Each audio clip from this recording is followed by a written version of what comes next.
Welcome to Kenton's videos. Enjoy the video. You start in Settings because that's where suggestions live and can be turned off. Once in Settings, find Maps quickly by scrolling or using the search bar. Open it.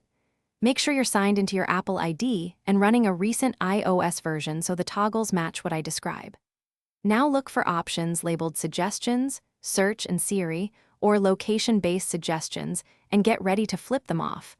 We'll disable each one to stop Map suggestions. You'll continue by changing two places, Maps and Siri and Search. In Map settings, toggle off Search and Siri suggestions and any location-based suggestions or nearby options so the app stops offering routes and places.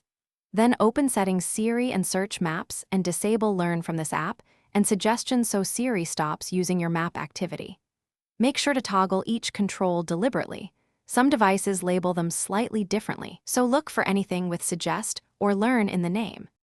You're almost done. Force close Maps and reopen it, then perform a simple search and watch for suggestions to confirm they're gone.